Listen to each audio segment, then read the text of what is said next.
রাসূল করিম সাল্লাল্লাহু আলাইহি ওয়াসাল্লাম বর্ণনা করেছেন যে বাদশাহ জুলকারনাইন, আমরা যার নাম শুনেছি, অর্থাৎ তাকে জুলকারনাইন এবং বাদশাহ সেকেন্দার হিসেবেও আমরা অনেক সময় চিনে থাকি।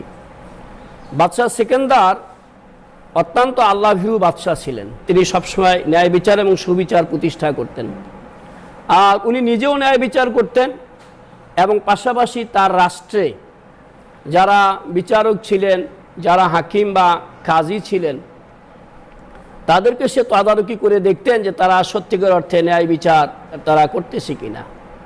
তাই উনি একদিন ছদ্মবেশে বের হয়ে গেলেন এবং এক কাজীর বিচারালয়ে উনি লাগাতার কয়েকদিন ওই বিচারালয়ে বসতেছিলেন, কিন্তু কোনোভাবেই ওই বিচারকের নিকট কোনো বিচার প্রার্থী হয়ে কেউ আসতেছিল না। কয়েকদিন থাকার পরে, লাগাতার থাকার পরে উনি চিন্তা করলেন, যেহেতু কোনো বিচার এখানে আসতেছে না, সেহেতু আমি আর থাকবো না, আজকে চলে যাব। সেকেন্দার ছদ্মবেশে এটা দেখতেছিলেন।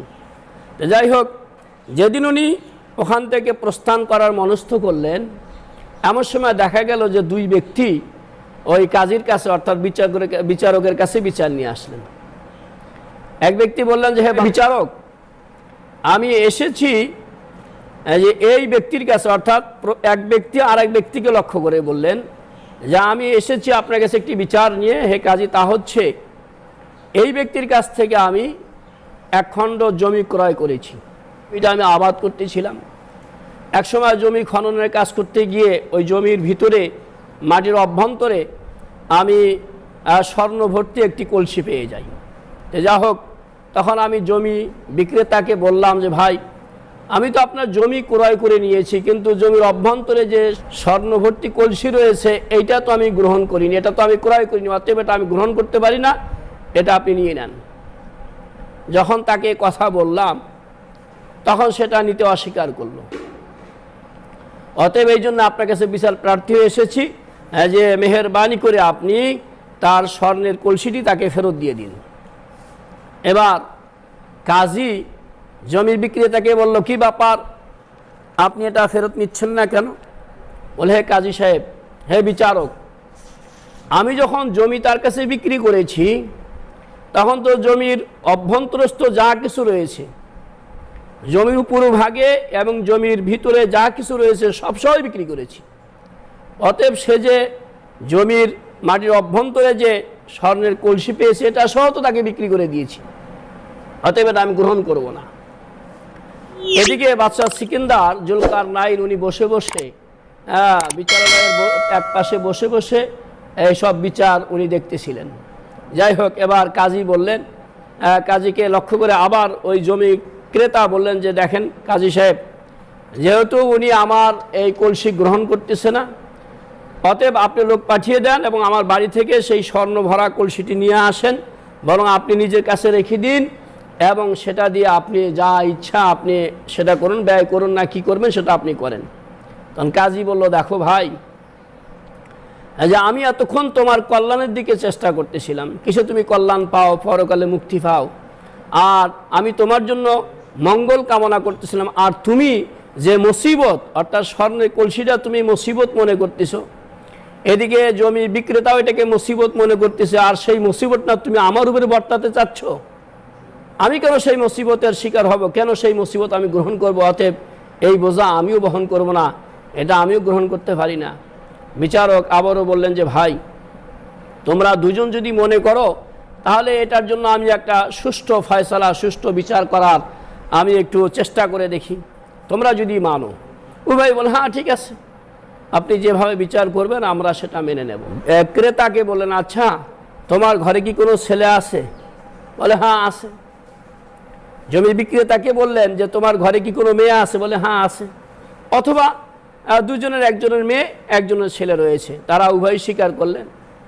তখন কাজী সাহেব ফয়সালা দিলেন, এক কাজ করুন, তোমরা দুজনের যে মেয়ে এবং ছেলে রয়েছে এই দুজনের ছেলে মেয়েকে তোমরা বিয়ে শাদী দিয়ে দাও, আর এই স্বর্ণ ভরা কলসিটি তোমরা ওই ছেলে মেয়েদের বিবাহের সময় সেটা ব্যয় করো, এবং অবশিষ্ট যেটা থাকবে সেটা ছেলে মেয়েদেরকে দিয়ে দাও, যাতে নতুন সংসারে তারা ব্যয় করবে এবং তারা উপকৃত হবে। এতে করে তোমরা দুজনই, অর্থাৎ তাদের মাধ্যমে তোমরা দুজনই লাভ এবং ক্ষতি উভয়ই সমান সমান হয়ে যাবে।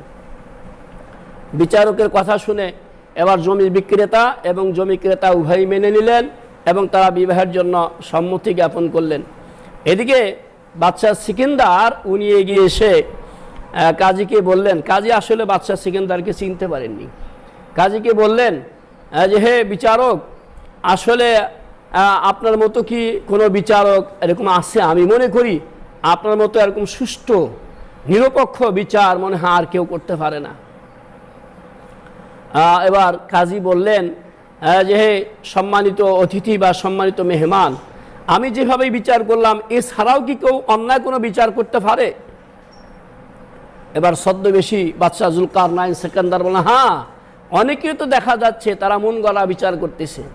হ্যাঁ, তাদের বিচার কার্য করার সময় তারা যে আল্লাহ রাব্বুল আলামিনের সম্মুখে আবার একদিন দাঁড়াতে হবে এরকম চিন্তাও তারা করে না, বরং তারা মন গড়া বিচার করে এবং পক্ষপাতিত্ব করে। হ্যাঁ, অনেক সময় অন্যায় বিচার করে, সঠিক বিচার করে না। তখন কাজী সাহেব আশ্চর্য হয়ে বললেন, যে দেশের বিচারকেরা সুষ্ঠুভাবে বিচার করে না, ন্যায় বিচার করে না, সে দেশেও কি আল্লাহ তাআলা বৃষ্টি দেন? সে দেশে কি বৃষ্টিপাত হয়? অর্থাৎ কাজীর ধারণা ছিল যে ন্যায় বিচার না করলে, অন্যায় বিচার করলে আল্লাহ তাআলা এতটাই রুষ্ট হন বান্দার প্রতি, কাজীদের প্রতি বা মানুষের প্রতি, যে আল্লাহ সেখানে বৃষ্টি দেওয়া পর্যন্ত বন্ধ করে দিবেন। এটা ছিল কাজীর ধারণা। বাদশাহ সিকান্দার আশ্চর্য হলেন, হ্যাঁ, যে আসলে ন্যায় বিচার কত উত্তম আর অন্যায় বিচার কত ভয়ঙ্কর। সম্মানিত হাজিরিন, আমরা যে ঘটনাটি শুনলাম, যে আসলে ব্যাপার হচ্ছে আজকে যে আমাদের বিচারগুলো হচ্ছে, আমাদের বিচার ব্যবস্থাগুলো কেমন? বিচার ব্যবস্থার জন্য দেখেন এখানে বাদী থাকে, বিবাদী থাকে, এক। দ্বিতীয়ত দেখা যায় এক পর্যায়ে সাক্ষী থাকে, তৃতীয় পর্যায়ে দেখা যায় বিচারক থাকে। এখন বিচার কার্য করতে গেলে, এটা সমাধান সুষ্ঠু বিচার করতে গেলে এখানে সাক্ষীর ভূমিকাটা কিন্তু অত্যন্ত সঠিক থাকতে হবে। কেননা বিচার কার্য যদি সাক্ষী সত্য সাক্ষী না দেয় তাহলে দেখা যাবে যে বিচারকও অনেক সময় সঠিক বিচার করতে ব্যর্থ হয়ে যাবে। সেক্ষেত্রে সাক্ষীকে মনে রাখতে হবে যে আপনার আমার মিথ্যা সাক্ষ্যদানের কারণে যদি অন্যায় বিচার হয়, তাহলে এই অন্যায় বিচার হওয়ার কারণে যে দোষী নয় তার উপরে দোষ, তাকে দোষী সাব্যস্ত করা হবে। যিনি শাস্তির যোগ্য নয় তাকে শাস্তি দেওয়া হবে, আর যে ব্যক্তি শাস্তি প্রাপ্য তাকে শাস্তি থেকে রুখসাত দেওয়া হবে, তাকে শাস্তি থেকে মুক্তি দেওয়া হবে, এবং যে এটার অধিকারী নয় তাকে অধিকারী করে দেওয়া হবে। এই জন্য সাক্ষীকে অবশ্যই মনে রাখতে হবে যেন সে সত্য সাক্ষী দেয়। আল্লাহ তাআলা বান্দাকে সত্য সাক্ষী জনের জন্য আল্লাহ তাআলা আদেশ করেছেন। পাশাপাশি বিচারককে মনে রাখতে হবে যে আজকে আপনার কাছে দোষী এসেছে, আসামি এসেছে বিচার করতে, আপনি আজকে হাকিম বা বিচারক, কিন্তু মনে রাখতে হবে যে একদিন এমন একটি সময় আসবে কিয়ামতের ময়দানে, যে সময় আপনি এরকম মনে রাখতে হবে যে সে সময় যেন আপনি আজকের বিচারক সেদিন যেন আমার আসামি না হয়ে যান। আজকের বিচারক যদি আপনি রব্বুল আলামিনের সামনে, মহান আল্লাহ তাআলার সামনে যদি আপনি অপরাধী বা আসামি হয়ে যান, তাহলে তো আপনি বান্দার হক নষ্ট করার কারণে, বান্দার অধিকার নষ্ট করার কারণে, বান্দাকে অন্যায়ভাবে শাস্তি দেওয়ার কারণে, বান্দাকে তার ন্যায্য অধিকার থেকে তাকে বঞ্চিত করার কারণে যে আপনি আল্লাহ তাআলার সামনে সত্যিকার অর্থে যখন আপনি আসামি হয়ে যাবেন, তখন আপনাকে কে রক্ষা করবে, কে বাঁচাবে? এই জন্য মনে রাখতে হবে। দেখা যাচ্ছে অনেক সময় অনেক জেল জরিমানা হয়ে যাচ্ছে, অনেক মানুষ অনেক শাস্তি হয়ে যাচ্ছে। অনেক সময় দেখা যায় যে আসলে যে কারণে তার জেল হয়ে গেছে সে কারণে সে কিন্তু আসলেই সে ব্যাপারে সে দোষী ছিল না। অনেক বান্দা সাক্ষীর মার পেয়েছে, এবং পাশাপাশি যারা লয়ার, যারা উকিল, তারাও অনেক সময় দেখা যায় যে তারা সঠিক বিষয়টা জানার পরেও অথচ তারা মোয়াক্কেলের কাছ থেকে কিছু পয়সা নিয়ে এমনভাবে তারা সত্যটাকে মিথ্যা বানাচ্ছে, মিথ্যাটাকে সত্যে রূপান্তরিত করতেছে। এজন্য পুরা বিচার কার্যটাই ব্যাহত হয়ে যায়, ন্যায় বিচার থেকে বিচারক সেখান থেকে বিচ্যুত হয়ে যায়। এই জন্য মনে রাখতে হবে যারা ওকালতি করতেছেন তাদেরকেও স্মরণ রাখতে হবে যেন স্পষ্টভাবে আপনি সত্যটা উপলব্ধি করার পরে সত্যটাকে আপনি মিথ্যা করার চেষ্টা করবেন না, মিথ্যাটাকে আপনি সত্য করার চেষ্টা করবেন না। আজকে আপনি মুয়াক্কিলের কাছ থেকে কয়েকটি টাকা নিয়ে আপনি অন্যায়কে ন্যায় করবেন, ন্যায়কে অন্যায় করবেন, কিন্তু মনে রাখবেন যে কিয়ামতের দিন আপনাকে কিন্তু রব্বুল আলামিনের সামনে আসামির কাঠগড়ায় দাঁড়াতে হবে, তখন আপনার পক্ষে কে উকিল হবে, কে ওকালতি করে সেদিন আপনাকে বাঁচাবে। এই জন্য আমাদেরকে মনে রাখতে হবে যেন অবশ্যই আমরা ন্যায় বিচার প্রতিষ্ঠা করি। কেননা ন্যায় বিচার, হাদিস শরীফে এও আসছে যে একদিনের ন্যায় বিচার 40 বছরের ইবাদতের সমান। সুবহানাল্লাহ বিহামদিহি সুবহানাল্লাহ আল-আযীম। একদিনের ন্যায় বিচার 40 বছরের ইবাদতের সমান। রাসূল কারীম সাল্লাল্লাহু আলাইহি ওয়াসাল্লাম সবসময় ন্যায় বিচার প্রতিষ্ঠা করে গিয়েছেন। আল্লাহ রাব্বুল আলামিন কোরআন কারীমের মধ্যে বলেছেন, আমাল্লাম ইয়াহকুম বিমা আনজালাল্লাহু ফাউলাইকা হুমুল কাফিরুন, যারা কোরআন অনুযায়ী বিচার ফয়সালা করে না তারা কাফির। অন্য জায়গায় আমাল্লাম ইয়াহকুম বিমা আনজালাল্লাহু ফাউলাইকা হুমুজ জালিমুন, যারা কোরআন অনুযায়ী ন্যায় বিচার করে না তারা জালিম। হ্যাঁ, অন্যত্র এসেছে যারা কোরআন অনুযায়ী ন্যায় বিচার প্রতিষ্ঠা করে না তারা ফাসিক। সম্মানিত হাজিরিন, পরিশেষে ছোট্ট একটি ঘটনা বলেই আমি আজকের আলোচনা এখানেই শেষ করবো ইনশাআল্লাহ তাআলা। তা হচ্ছে বাচ্চা জাহাঙ্গীর, উনি ওনার দরবারে বসে আছেন। এমন সময় এক বৃদ্ধা মহিলা আসলেন, যে বৃদ্ধা মহিলার বাড়ি বাচ্চা জাহাঙ্গীরের বাড়ির কাছাকাছি, ওনার বাড়ি থেকে খুব একটা ফাঁকে না। এসে বললেন, বাচ্চা জাহাঙ্গীর, আমার ছেলে সে সরকারি চাকরি করে, নতুন বিবাহ করেছে, আমার পুত্রবধূকে সে রেখে চাকরি বা কর্মস্থলে চলে গিয়েছে, কিন্তু প্রতি রাত্রে একজন দুষ্ট যুবক এসে আমার বৌমার সতীত্ব নষ্ট করার জন্য প্রতি রাত্রে সে এরকম জ্বালাতন করে এবং সে তার সতীত্ব নষ্ট করার জন্য চেষ্টা চালিয়ে যাচ্ছে। হে বাচ্চা, আমি বহু চেষ্টা করেছি আমার পুত্রবধূর ইজ্জত রক্ষা করার জন্য, কিন্তু কোনোভাবেই পারি নাই। তাই আপনার দরবারে এসেছি যে আপনি আমার পুত্রবধূর ইজ্জত, তার সতীত্ব রক্ষা করবেন। বাচ্চা জাহাঙ্গীরের কথা শুনে উনি কোনো কথা বললেন না। বৃদ্ধা মহিলা চিন্তা করলেন, কি ব্যাপার, বাচ্চা জাহাঙ্গীর কেন কথা বলতেছেন না? আবারও বললেন, হে বাচ্চা জাহাঙ্গীর, আমি তোমাকে কি বলতেছি তুমি কি শুনতে পাচ্ছ না? আমি বলতেছিলাম যে আমার পুত্রবধূকে নিয়ে আমি বাসায় থাকি, আমি বৃদ্ধা মানুষ, আমার পুত্রবধূকে প্রতি রাত্রে একজন দুষ্ট যুবক সে প্রতিনিয়ত আমার বউয়ের ইজ্জত নষ্ট করার জন্য, তার সতীত্ব নষ্ট করার জন্য প্রতি রাত্রে এইভাবে তাকে তসরুপ করতেছে, তাকে জ্বালাতন করতেছে। বাচ্চা এবারও কথা বললেন না। তৃতীয়বার বৃদ্ধা মহিলা বলেন, হে বাচ্চা জাহাঙ্গীর, আমি তোমাকে জন্ম হতে দেখেছি, তোমাকে আমি জন্মিতে দেখেছি, আর আমি তোমার প্রতিবেশী এবং আমি তোমার মায়ের বয়স, অথচ একটি বিচার, একটি সমস্যার কথা বারবার বলার পরেও তুমি আমার দিকে দৃষ্টিপাত করতেছো না, আমার কথা কর্ণপাত করতেছো না। তুমি যদি আজকে আমার এই বৌমার যদি তুমি ইজ্জত রক্ষা না করো, তাহলে আমি মহান রব্বুল আলামিনের আদালতে তোমার বিরুদ্ধে বিচার দায়ের করব। আর যেহেতু তুমি যদি বিচার করতে নাই পারো, তাহলে তুমি বলে দাও আমি আমার বৌমাকে নিয়ে, আমার পুত্রবধূকে নিয়ে এদেশ ছেড়ে আমি অন্যত্র চলে যাব। এবারও বাদশা কিছু বললেন না। বৃদ্ধা মহিলা রাগান্বিত অবস্থায় দরবার থেকে বের হয়ে চলে গেলেন। রাত যখন গভীর হয়ে গেল, বাদশা তলোয়ার হাতে নিয়ে ঘোড়ায় চড়ে তিনি বৃদ্ধা মহিলার বাড়িতে গেলেন। রাত গভীর রাত্রে গিয়ে দেখেন, হ্যাঁ সত্যি বৃদ্ধা মহিলার বাড়ির গেটের সামনে একটা ঘোড়া সহ একটা সিপাই ঘোড়ার উপরে বসে আছে, একটা সিপাই পাহারা দিচ্ছে। বাদশা গিয়ে প্রথমেই ওই সিপাইটাকে হত্যা করে ফেললেন। হত্যা করে ফেলে এবার বাড়ির যে দেয়াল ছিল, বাড়ির দেয়াল টপকে বাদশা ভিতরে গেলেন, বাচ্চা জাহাঙ্গীর ভিতরে গেলেন। ভিতরে গিয়ে দেখে যে বৃদ্ধা মহিলাকে এক জায়গায়, অর্থাৎ বাড়ির আঙ্গিনার মধ্যে বেঁধে রাখা হয়েছে, তার সামনে একটা আলো জ্বলতেছে। যাই হোক, সঙ্গে সঙ্গে বৃদ্ধা মহিলাকে উদ্দেশ্য করে বাদশা বললেন, তুমি চুপ থাকো, কথা বলো না, আমি দেখতে পাচ্ছি। এবং ঘর থেকে আওয়াজ আসতেছিল, ওই তার বৌমা চিৎকার করতেছিল, আমাকে বাঁচাও, আমাকে বাঁচাও, আমার সতীত্ব নষ্ট করার জন্য এসেছে, আমাকে রক্ষা করেন, আমাকে বাঁচাও, বাঁচাও বলে সে চিৎকার করতেছিল।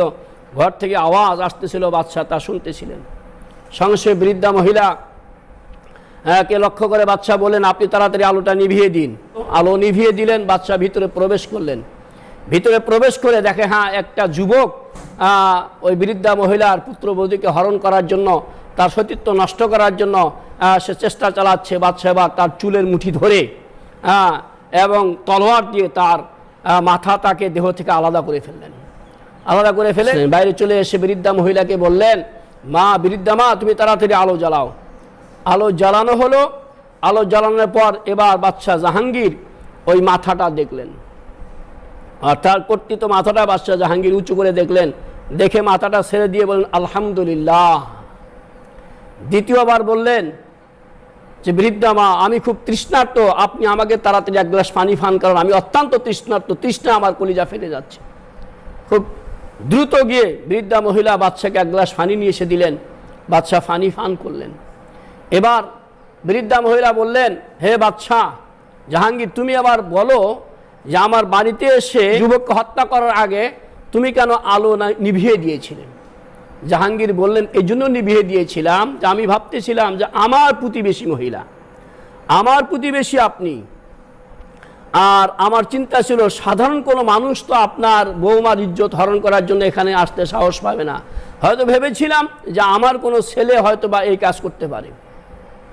তাই প্রথমত আমি আলোটা এই জন্য নিভিয়ে দিতে বলেছি যে যদি আমার ছেলে হয়, আর আলোতে যদি আমার ছেলের মুখটা আমি দেখতে পারি, হয়তোবা আমি সঠিক বিচার করতে পারবো না, সঠিক বিচারে গড়িমসি করবো বা বিচার করব না। এই জন্য আমি আলো নিভিয়ে দিতে বলেছি, যাতে করে আমি ওই যুবককে, ওই বদমাইশকে আমি দেখতে না পারি। তারপরে যদি আমার ছেলেও হয় তাকে যাতে দেখতে না পারি আমি, এবং আমার বিচার করতে যাতে সহজ হয়। তাই আমি নিভিয়ে দিয়েছিলাম। আমার হত্যা করার পরে তার দেহ থেকে মাথা আলাদা করার পরে যখন আমি আবার আলো জ্বালানোর পর যখন দেখতে পেলাম যেটা আমার ছেলে নয় অন্য কেউ, তখন আলহামদুলিল্লাহ এই জন্যই বললাম যে যাই অন্তত আমার সন্তান নয়, যে আমার সন্তান এরকম দুর্বৃত্ত হয়নি, এরকম খারাপ হয়নি। এই জন্য আল্লাহ শুকরিয়া জ্ঞাপনার্থে আমি আলহামদুলিল্লাহ বলেছি। আর আপনার কাছে পানি এই জন্য পান করতে চেয়েছি, আমি এক গ্লাস পানির কথা বলেছি যে কালকে যখন আপনি বলেছিলেন যে হে বাদশাহ তুমি যদি আমার বিচার না করো আল্লাহ তাআলার দরবারে আদালতে আমি বিচার দিব। হে বৃদ্ধা মা যখন এই কথা বলেছিলেন তখন থেকে আল্লাহর ভয়ে এক কাতরাতে এক ঢোক পানিও আমি পান করিনি, কোনো খাদ্য আমি গ্রহণ করিনি আল্লাহর ভয়ে এবং কিয়ামতের সেই বিচারের ভয়ে। এই যে তৃষ্ণায় আমার কলিজা ফেটে যাচ্ছিল, যতক্ষণ পর্যন্ত সুষ্ঠু বিচার সুবিচার করতে না পারবো ততক্ষণ পর্যন্ত কোনো খানা আমি গ্রহণ করতে পারি না আল্লাহর ভয়ে। এই জন্য আমি তৃষ্ণার্ত ছিলাম জন্য আপনাকে এক গ্লাস পানি চেয়ে নিয়েছি। তখন বৃদ্ধা মহিলা এবার বাদশাহ জাহাঙ্গীরের মাথার থেকে তার মুকুটটা নামিয়ে নিচে রাখলেন। নিচে রেখে বললেন, এ বাদশাহ দেখো তোমার এই যে মাথার মুকুট, বাদশার মুকুট, বাদশার তাজ, এটা মাটিতে রেখে দিলাম। এই মুকুটের চেয়ে অবশ্যই একটা সতী সাধ্বী নারীর ইজ্জত বা সতীত্বের দাম অনেক বেশি, এটাই তোমাকে বুঝালাম। বাদশাহ বলেন, হ্যাঁ আপনি সত্যই বলেছেন, অবশ্যই আমার সিংহাসন এবং আমার মুকুটের চেয়ে একটা সতী সাধ্বী নারীর ইজ্জত এবং তার সতীত্বের দাম অনেক বেশি। সম্মানিত হাজিরিন, একটু খেয়াল করে দেখি যে এই যে ঘটনা বাদশাহ জাহাঙ্গীরের সময়কার যে ঘটনা আর এখন আমাদের অবস্থা, নারীদেরকে আল্লাহ রাব্বুল আলামিন এত ইজ্জত দিয়েছেন, রাসূল করিম সাল্লাল্লাহু আলাইহি সাল্লাম তাকে সম্মান করেছেন, অথচ আজকে নারীদের যুবতীদের ইজ্জত নিয়ে এরকম সিনিমিনি হচ্ছে যেটা আমরা বলে শেষ করতে পারি না। তাই সম্মানিত হাজিরিন, আল্লাহ রাসূল সাল্লাল্লাহু আলাইহি সাল্লাম বলেছেন, মাইয়াদ মাজলি বা বাইনা লাহইহি ওয়া মা বাইনা রিজলাইহি আদমানু লাহুল জান্নাহ, রাওয়াহুল বুখারী।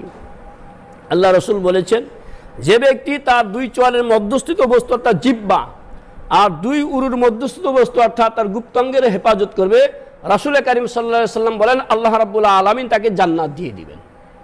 পাশাপাশি আরও মনে রাখতে হবে যে আল্লাহ রাব্বুল আলামিন কিয়ামতের ময়দানে যখন আল্লাহ তাআলার আরশের ছায়া ব্যতীত আর কোনো ছায়া থাকবে না, সূর্য যখন মানুষের মাথা নিকটবর্তী হবে আর হাসরের ময়দানটা ফ্লোরটা তামা হয়ে যাবে, মানুষ তৃষ্ণায় কলিজা যখন ফাটফাট হয়ে যাবে, রৌদ্রের সূর্যের প্রখরতায় মানুষ অস্থির, যেন আগুনের মধ্যে মানুষ চলাফেরা শুরু করে দিবে, ওই সময় আল্লাহ রাব্বুল আলামিন কিছু যুবককে, কিছু বান্দাকে তার আরশের ছায়াতলে স্থান করে দিবে যে তাদের শরীরের মধ্যে কোনো সূর্যের তাপ লাগবে না এবং তারা তৃষ্ণার্ত হবে না।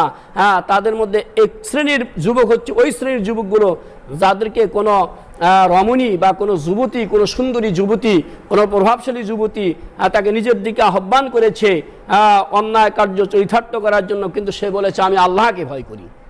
যে আল্লাহকে ভয় করে এই কুপ্রবৃত্তি থেকে নিজেকে হেফাজত করেছে, আল্লাহ রাব্বুল আলামিন তাকে কিয়ামতের ময়দানে আরশের ছায়াতলে স্থান পেন।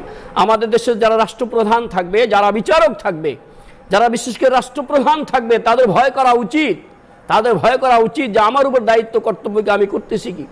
ওমর রাদিয়াল্লাহু তাআলা আনহু একটি ঘটনা আমি পড়েছি। ওমর রাদিয়াল্লাহু তাআলা আনহু ইন্তেকাল, ওমর রাদিয়াল্লাহু তাআলা বিশেষ্ট আল্লাহ ভীরু একজন খলিফা ছিলেন, আমরা পৃথিবীর সবাই জানি। রাসূল বলেছেন আমার পরে কেউ যদি নবী হতো সে হতো এক ওমর। কত বড় সাহাবী।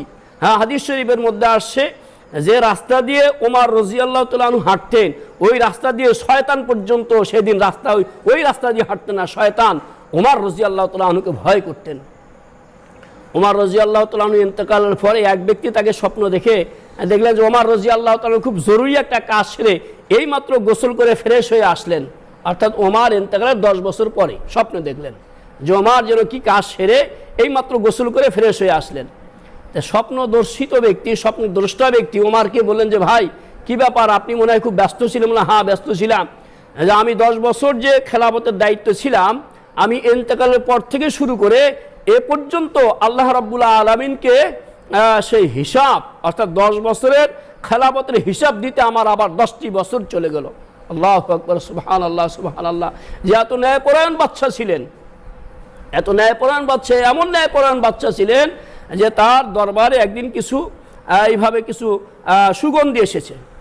সুগন্ধি আসার পরে তার বিবি বললেন যে হ্যাঁ আমিরুল মুমিন, আমি কি সুগন্ধিগুলো ভাগ করে দিব? বলে না, তুমি সুগন্ধিগুলো ভাগ করে দিও না, কেন তুমি সুগন্ধিগুলো ভাগ করে দিতে গেলে দেখা যাবে তোমার হাতের মধ্যে যে সুগন্ধিটা লেগে যাবে, এর থেকে দেখা যাবে যে আমি যে ভাগটা পাইতাম তোমার হাতের মধ্যে লাগার কারণে সেই ভাগের চেয়ে একটু বেশি এসে গেল, আর এটা আমি আল্লাহ তাআলার কাছে কি জবাব দিব এই বেশিটার জন্য, অতএব তুমি ভাগ করিও না, এটা অন্য কাউকে ভাগ করিয়ে দিতে বলো। তো দেখেন এত ন্যায়পরায়ণ বাদশা হওয়া সত্ত্বেও তার বিচার কার্য এরকম হয়। ইন্তেকালের পরে এতদিন তাকে লাগে, সময় লাগে তার হিসাব নিকাশ দিতে। আর বর্তমানে আমাদের যারা বাদশা রয়েছে, মনে রাখতে হবে আপনি বাদশা আর যেই হন, কিন্তু এই দুনিয়ার জিন্দেগির চেয়ে পরকালের জিন্দেগি, দুনিয়ার বাদশাহী চেয়ে পরকালের বাদশাহী অনেক বড় দামি।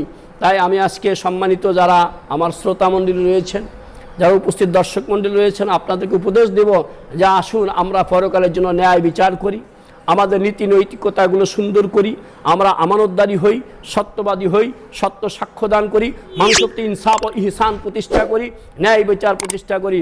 এই আশা ব্যক্ত করে বা এই আহ্বান করে আমার আলোচনা আজকে এখানে শেষ করছি। আসসালামু আলাইকুম ওয়া রাহমাতুল্লাহি ওয়া বারাকাতুহু।